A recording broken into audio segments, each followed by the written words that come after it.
Gye twakozesa amabanja gonna nga tuziika ssente twasasudde ssebo toyanza nnyo ow'ekitiibwa. Gavumenti ya kuno etuukiriza ekisuubizo kye yakola eri abantu b'e Kiteeze abafiirwako abantu baabwe n'abo abaasimattuka mu njega ya kasasiro eyabumbulukuka n'ababikka, nga bano bakwasiddwa ensimbi ez'abasuubizibwa okuyita mu woofiisi ya Ssaabaminisita, nga buli yafiirwa omuntu yaweereddwa obukadde 5 ate abaalumizibwa akakadde kamu. Gye twakozesa amabanja gonna nga tuziika ssente twasasudde ssebo toyanza nnyo ow'ekitiibwa. Nzaako okwebaza woofiisi ya Prime Minister.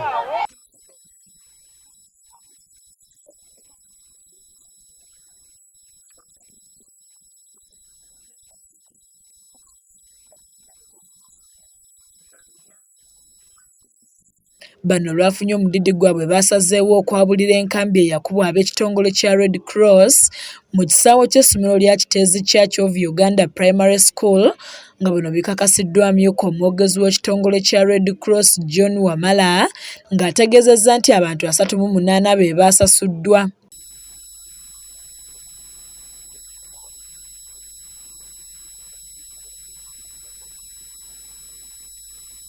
Abamu ku bantu bano tusanze basibako ngugu zaabwe badde mu byalo, nga mu bye batutte mulimu emifaliso, obuwunga n'ebirala ebyabaweereddwa abazirakisaamu ne woofiisi ya Prime Minister, nga bano basiimye Pulezidenti Museveni n'ababadde babalabirira era ne bakakasa nti akasente bakafunye.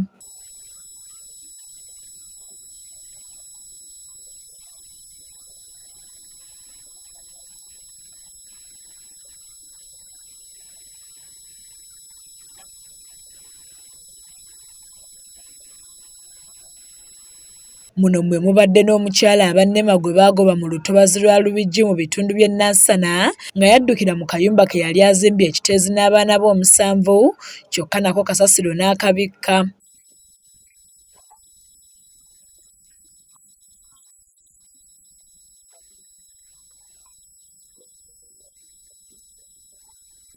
John Cliff Wamala ategeezezza nti olw'embeera y'ekibululu ebadde mu nkambi eno, ab'ekitongole kya Kampala Capital City Authority bakwataganye n'aba-UMEME ne babasakira amasannyalaze, ng'ayogedde ne ku bantu be basiibudde.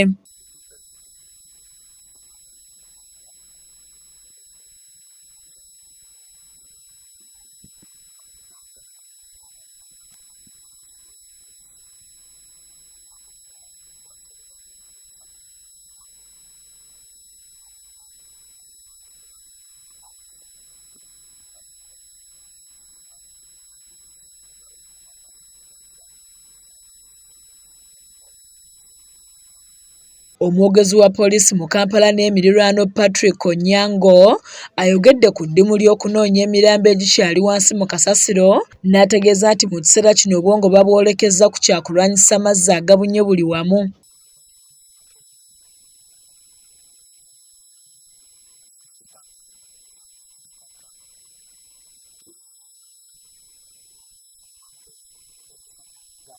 Kizza Peter yakusakidde eggulu lye lino ku lwa KSTV agaaleero.